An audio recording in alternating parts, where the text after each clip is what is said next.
Hello दोस्तों, स्वागत है आपका मेरे चैनल में फिर से। आज सुबह उठकर मैं बहुत ज़्यादा खुश थी क्योंकि मुझे गांव जाना था।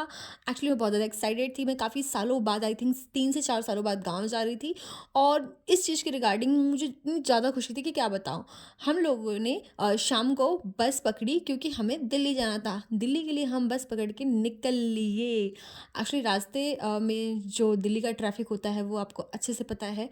पर फिर भी हम क्या कर सकते हैं, जैसे तैसे बस में धक्के खा के बैठ के दिल्ली के लिए मैं रवाना हो गया। फिर हमने पकड़ी मेट्रो।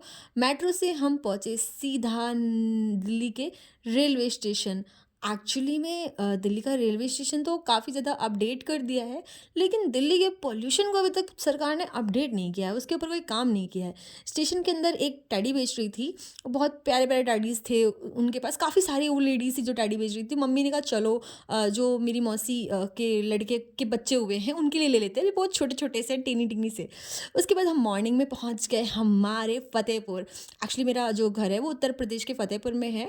और हमने पकड़ी थी प्रयागराज एक्सप्रेस, उसके थ्रू हम वहाँ पहुँच गए। मम्मी कह रही है क्या कर रही हो सुबह सुबह। मैंने कि मैं वीडियो बना रही हूँ अपने फॉलोअर्स के लिए। फतेहपुर पहुँच गए थे। एक्चुअली हम सुबह 5:30 बजे पहुँच गए थे। मुझे उम्मीद नहीं थी कि इतने ज़्यादा व्हीकल्स वहाँ अवेलेबल होंगे, बट ऑनेस्टली इतने सारे व्हीकल्स थे कि आराम से हमें व्हीकल मिल गया घर जाने के लिए। तो मुझे काफ़ी ज़्यादा अच्छा लगा। फिर हमने पकड़ी ऑटो, ई रिक्शा और टुक टुक करके हम चल दिए अपने घर की तरफ। Like I am so excited कि मैं अपने घर जा रही हूँ। एक्चुअली फतेहपुर में घर था, हमने वहाँ पे चेंज वगैरह करके फिर अपने मासी के गाँव निकले। मैं अपनी मासी के गाँव आई थिंक 7 साल बाद जा रही थी और मैं काफ़ी ज़्यादा एक्साइटेड और हैप्पी थी कि मैं फाइनली अपनी मासी के गाँव जा रही हूँ। फिर हमने देखे गाँव के हरे भरे जंगल, प्यारे प्यारे नज़ारे और प्यारे प्यारे लोग। ऑनेस्टली जो गाँव की हवा होती है इतनी साफ शुद्ध और इतनी प्यारी होती है ना कि बस दिल करता है कि ये नज़ारे देखते रहो, ये लहराते हुए खेत। काइंड ऑफ बहुत ज़्यादा अमेजिंग थी ये फीलिंग। मतलब मैं तो बहुत ही ज़्यादा खुश हो रही थी ये सब फील कर करके। मुझे ऐसा लग रहा था पता नहीं कितनी ही प्यारी जगह पे आ चुकी हूँ। मन ही नहीं कर रहा था कि मैं ऐसे जाऊँ। मौसी के घर पहुँचने के बाद मैंने वहाँ पे पहली बार चूल्हे में रोटी बनाना सीखा। मेरे लिए काफ़ी मुश्किल टास्क था, बट मैंने परफॉर्म किया। लाइक सीरियसली बहुत ज़्यादा मुश्किल था, पर फाइनली मैंने ट्राई किया, मुझे अच्छा लगा। उसके बाद मैं अपनी मौसी के बच्चों के साथ गई खेत। ये झोपड़ी देख रहे हैं आप, ये झोपड़ी मुझे इतनी ज़्यादा सुंदर लगी कि लाइक मैंने इसे बहुत देर तक घूरा। मुझे पर्सनली बहुत ज़्यादा प्यारी लगी। एक्चुअली मैं अपनी मौसी के बच्चों के साथ जा रही थी खेत में चने का साग तोड़ने। साग बहुत टेस्टी लगता है खाने में। तो मैंने कहा कि मुझे मौसी से कहा मुझे साग खाना है। तो मौसी ने कहा साग खाना है तो पहले तोड़ के लाना पड़ेगा। तो मैं अपनी मौसी के साथ पहुँच गई, मौसी और मौसी के बच्चों के साथ खेत में साग तोड़ने के लिए। अब एक्चुअली जो मौसी के बच्चे थे वो डायरेक्ट स्कूल से ही सीधा मेरे साथ साग तोड़ने के लिए आ गए, क्योंकि वो इतने ज़्यादा एक्साइटेड थे, इतने ज़्यादा कि दीदी हमें छोड़ के मत जाना, हम भी आपके साथ चलेंगे। तो उन्हें कोई फ़र्क नहीं पड़ता, वो डायरेक्ट स्कूल से ही आके बिना कुछ खाए पिए मेरे साथ आ गए। ये मेरी मौसी का लड़का है, बहुत ही शैतान नटखट, लेकिन बहुत ही ज़्यादा प्यारा और मुझसे बहुत बहुत बहुत ज़्यादा प्यार करता है। तो ये भी हमारी हेल्प कर रहा था साग तोड़ने में। मुझे बहुत अच्छा लगा। अब मुझे तो साग तोड़ना आता नहीं था, तो मैं सोच रही थी चलो उन लोगों की वीडियो बना लूँ, बाद में आप लोगों को दिखाऊँगी। तो मुझे बहुत अच्छा लगा खेत आकर। मुझे यहाँ पे बहुत सारी नई नई फसलों के बारे में जानने के लिए मिला, जैसे कि मेथी की फसल कौन सी होती है, लहसुन की कौन सा पेड़ होता है, मिर्च का कौन सा पेड़ होता है। मतलब मुझे सीरियसली इन चीज़ों के बारे में इतना नहीं आइडिया था, तो मुझे जानने को मिला। साथ ही मैंने भी सोचा चलो ठीक है थोड़ा ट्राई करते हैं कैसे साग तोड़ा जाता है। तो जस्ट मैं ट्राई कर रही थी, वैसे मुझसे हो नहीं रहा था। एक्चुअली बोला जा रहा था कि उसके ऊपर की जो सबसे छोटी वाली जो लेयर है वो तोड़नी है। मुझसे हो नहीं रहा था, बट ठीक है मैंने फिर भी ट्राई किया। मैंने कि चलो ट्राई करके देखते हैं कैसा होता है। फिर हमने तोड़ा साग। साग तोड़ने के बाद हमने सोचा चलो अब घर जाके मौसी से इसको बनवाएंगे। तो फिर हमने साग तोड़ने के बाद पूरी जो ये करामत थी मैंने अपने हाथों से थोड़ी बहुत ट्राई की। अच्छा लग रहा था मुझे वीडियो बनाकर साग की। फिर हम पहुँच गए घर। घर पे मौसी ने बनाया प्यारा प्यारा साग। मौसी ने कहा इसमें तड़का लगा दे लहसुन का। तो मैंने इसमें मस्त चूल्हे के ऊपर इसको लहसुन को भूंज कर इसका तड़का लगाया साग के ऊपर, हमने खाया। उसके बाद हमें जाना था मामा के गाँव। तो मौसी ने कहा कि क्यों ना मेहंदी लगवा ली जाए। तो वहाँ पे एक्चुअली मौसी के पड़ोस में एक लड़की रहती है, वो बहुत ही प्यारी मेहंदी लगाती है। तो मैंने उससे लगवा ली मेहंदी। लाइक मैंने बहुत टाइम बाद मेहंदी लगवाई थी। वैसे उतना मुझे मेहंदी लगवाने का शौक नहीं था, लेकिन मैंने लगवा ली क्योंकि वो बोल रही थी बहुत अच्छी लगाती है, और सच में उसने बहुत अच्छी मेहंदी लगाई। इस चीज़ के लिए मैं उसको अप्रिशिएट करूँगी। सबने तारीफ़ की उसकी मेहंदी की कि बहुत ही शानदार मेहंदी लगाई है, कहाँ लगाई है। उसके बाद हम निकल गए अपने मामा के गाँव की तरफ। हम लोग एक्चुअली मेरे मामा के गाँव में मुंडन का फंक्शन था, तो हम बहुत ज़्यादा एक्साइटेड थे वहाँ जाने के लिए। तो हम पहुँच गए। ये छुटकू दिख रहा है ना, ये गुल्लू, इसी का मुंडन है, हम इसी के मुंडन के लिए यहाँ पे आए थे और ये रात को हमें परेशान कर रहा था। हम लोग सोने की कोशिश कर रहे थे और ये हम पे अपनी बाइक चढ़ा रहा था। बार-बार हम लोग सो रहे हैं, ये बार-बार अपनी बाइक लेके रात को 12-1 बजे आके हमें परेशान कर रहा है। ये बहुत ही ज़्यादा नटखट लेकिन बहुत ही प्यारा है। इसी के मुंडन के फंक्शन के लिए हम मामा के गाँव आए हुए थे, यानी मेरे नाना जी के गाँव। इसने रात में सबको एंटरटेन किया, बहुत हँसाया और परेशान किया। उसके बाद एक्चुअली हम लोग जा रहे थे संकटा माता के मंदिर, हमारे वहाँ पे है। एक्चुअली यूपी और बिहार में आपको पता होगा कि गंगा जी बहती हैं, तो वहीं पे वहाँ पे एक मंदिर है गंगा जी में, हम वहीं जा रहे थे। हम सब लोग गाड़ी में भर के सवार होके, आई थिंक 4 से 5 गाड़ियाँ थी और उसमें 100 प्लस लेडीज़ थी। 100 आई थिंक 50 से 100 के बीच में ही थी, काफ़ी सारी लेडीज़ थी। एक्चुअली वहाँ पे कथा वगैरह होनी थी, तो हम वहाँ पहुँच गए। अब गंगा जी पहुँच के पता चला कि वहाँ पुल बन रहा है, तो हमारी जो गाड़ियाँ थी वो पहले ही रोक दी गई और बोला कि आपको पैदल पुल पार करना है। मैंने मेरी फ्रेंड से कहा कि इतना सुंदर पुल है, मेरी एक वीडियो बना दे। उसने कहा हाँ, जैसे पहली बार तूने पुल देखा है जब वीडियो बना रही है।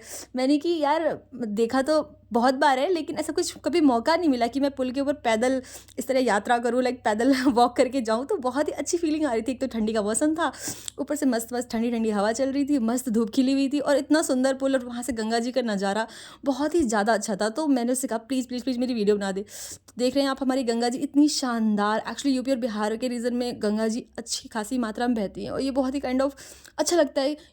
जो हमारी जो गंगा जी है वो हमारी संस्कृति की पहचान है। यहाँ पे सारी लेडीज़ है, खासकर ये मेरी मम्मी, उसके बाद आती है हमारी मासी, वो चौथे नंबर वाली मासी हैं। और इधर ये ये हमारी मम्मी की चाची जी हैं और ये मेरी चौथे नंबर वाली मासी हैं और ये मेरी पहले नंबर वाली मासी है। मेरी एक्चुअली 4 मासी है, मेरी मम्मी 5 बहन है, तो उसमें से 2 नहीं आई थी, 3 आ रखी थी ये लोग।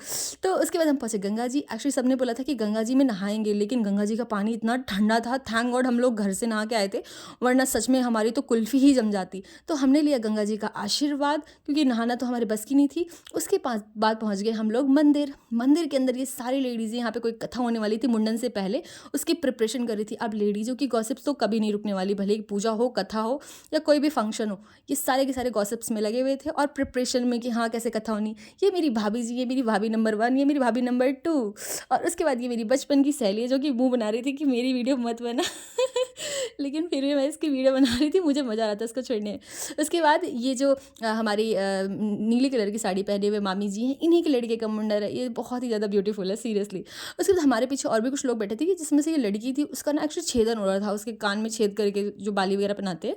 तो मुझे ना काइंड ऑफ बहुत एक्साइटमेंट हुई कि चलो इसकी वीडियो बनाती हूँ, देखते ये रोती है या नहीं। मैंने बहुत देर तक लाइक घूरा कि चलो ये रोएगी रोएगी रोएगी, लेकिन ऑनेस्टली ये बहुत ही ज़्यादा स्ट्रॉन्ग हार्टेड लड़की थी, ये रोई नहीं। मुझे तो बहुत ही ज़्यादा फनी लगा। मैंने कहा चलो ठीक है, मैंने इसकी वीडियो बनाई थी कि रोएगी, लेकिन ये नहीं रोई। इसकी वीडियो बनाने के बाद मैंने सोचा कि चलो ठीक है, बहुत देर हो गया इस घूरते हुए, इसकी वीडियो बनाते हुए, अब हम आगे बढ़ते हैं। फिर यहाँ पे शुरू हो गई हमारी कथा। कथा में मेरी मम्मी काइंड ऑफ लीडर बनी हुई थी, सबकी बैठ के सबको कथा सुना रही थी। मेरी मम्मी के अंदर ये क्वालिटी तो है, खासकर लीडरशिप वाली, वो लोगों को ना बहुत अच्छे से लीड कर सकती है। ये चीज़ मुझे मेरी मम्मी के अंदर बहुत ज़्यादा अच्छी लगती है। फिर इस छुटकू का गुल्लू का मुंडन शुरू हुआ। थैंक गॉड ये रोया नहीं, मतलब एक्सपेक्टेड था कि ये रोएगा, बट सीरियसली ये रोया नहीं। इस चीज़ की मुझे बहुत ज़्यादा खुशी थी। फिर हमने मुंडन सेलिब्रेट करके हम चले वापसी अपने गाँव, मामा के गाँव। यहाँ पे रास्ते मेरी मासी सो गई। एक्चुअली ये लोग रात को वो जो गुल्लू की वजह से बहुत देर तक जगे थे, तो इनको नींद आ रही थी, तो मैंने सोचा चलो उनकी वीडियो बना लेती हूँ, बाद में इनको भेजूंगी। उसके बाद हम पहुँचे मम्मी के जो कुल देवता के मंदिर है गांव के, वहाँ पे। यहाँ पे मेरी मासी का छुटकू सा बाबू डांस कर रहा था, बहुत ही प्यारा डांस कर रहा था। अब आपको तो पता ही है कि यूपी और बिहार के रीजन में डीजे से ज़्यादा बैंड बाजे पर डांस करने का प्रचलन ज़्यादा है। एक्चुअली वहाँ पे बहुत ही ज़्यादा लोग पसंद करते हैं बैंड बाजे के ऊपर डांस करना। ये मेरी मासी की लड़की जिसने खूब सारे ठुमके शुमके लगाए, मस्त डांस किया, सब लोग इसे ही देखते रह गए। लाइक सीरियसली बहुत ही प्यारी, बहुत ही क्यूट और मेरी प्यारी सी बहन है जो कि बहुत अच्छा डांस करती है। तो देखा हमने यहाँ डांस का फंक्शन। उसके बाद हम कुल देवता से मंदिर से वापस घर आ गए। यहाँ पे सब बैंड बाजे वाले लेकर लोगों को लेकर आ गए, सारी लेडीज़ों को, और यहाँ पे चल रही थी एक रात के खाने की तैयारी। एक्चुअली हमने मुंडन के बाद पूरे गाँव को इन्वाइट किया था खाने के लिए, तो यहाँ पे उसी की प्रिपरेशन चल रही थी। और ये था डे का व्यू, जो कि दिख रहा था साफ साफ कि हाँ यहाँ पे खाने की प्रिपरेशन चल रही है और लोग अपना सारा सेलिब्रेशन करके गंगा जी से घूम घाम के वापस आ चुके। ये था हमारा रात का नज़ारा, जो कि बहुत प्यारा था। सारी प्रिपरेशन हो चुकी थी, खाना बन चुका था, लाइट्स लग चुकी थी, यहाँ पे लेडीज संगीत कर रही थी और साथ साथ गॉसिप, जो कि लेडीज़ों की फेवरेट चीज़ है। तो यहाँ पे पूरी प्रिपरेशन होने के बाद ये सब स्टार्ट होने वाला था। उसके बाद हमारा खाना स्टार्ट हो गया। खाना स्टार्ट हुआ तो देखा मैंने, मेरी मासी एकदम, ये मेरी सबसे छोटी वाली नंबर की मासी है, वो आगे आगे जाके पन्नियों में खाना पैक करने लग गई। अब मैं शौक कि खाना इतना सारा क्यों पैक करी, इनके घर का ही फंक्शन है, आराम से खा सकती हैं। बाद में पता चला कि एक्चुअली गाँव में किसी कोई आ नहीं पाया है, उनके घर में उनके बच्चे की डेथ हो गई थी, तो उनके लिए खाना पैक करके भिजवा रही हैं। तब मुझे लगा कि आए मेरी मौसी कितनी ज़्यादा काइंड हार्टेड है, मतलब उस वक़्त मुझे इनके लिए इतनी अच्छी फीलिंग आई। उसके बाद रात को कुछ डांस वगैरह का प्रोग्राम था, वो हुआ। काइंड ऑफ ठीक है, ठीक था, मज़ा आया काफ़ी ज़्यादा। डांस वगैरह का फंक्शन देखने के लिए बाद मैं वापस बैक टू अपने होम आ गई। लाइक मुझे बहुत बहुत बहुत ज़्यादा मज़ा आया पूरे फंक्शन में और पूरी यूपी में। For more information subscribe my channel, और ऐसी ही वीडियो देखने के लिए मेरे चैनल को सब्सक्राइब करिए, साथ ही मेरे चैनल से जुड़े रहिए। Thank you so much.